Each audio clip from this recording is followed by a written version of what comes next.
iPhone 17 Pro Max. A glimpse into the future.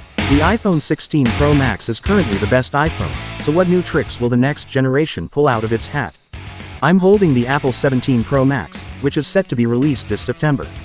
First off, the biggest upgrade is the design, which sees its first change in 7 years, adopting a PNG aluminum alloy and glass material.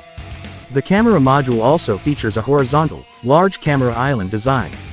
Main camera left, ultra-wide, telephoto. All three cameras have been upgraded to 48 megapixel, and it might even offer 120x digital zoom and 8K video recording. The lidar sensor, flash, and microphone have been moved to the right side of the module, arranged vertically. This design primarily provides more space for optimizing the light path to the telephoto lens. Similarly, the front camera has also been upgraded from 12 megapixel to 24 megapixel. In terms of performance, the 17 Pro Max is equipped with the latest 2nm A19 Pro chip, with a 15% improvement in single-core performance and up to a 40% increase in multi-core performance. That's more than enough for me. I just play Honor of Kings, I don't need such high performance. There are also rumors that the entire iPhone 17 series will see its RAM increase from 8GB to 12GB, which will significantly reduce background app killing.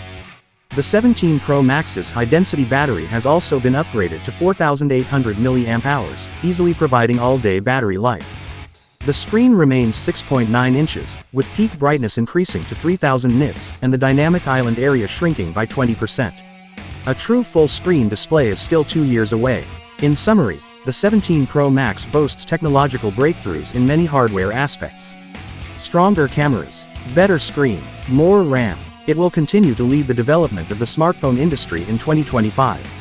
But finally, I also want to ask, when will Apple's AI arrive? I've been waiting forever, do you know? Tell me in the comments section.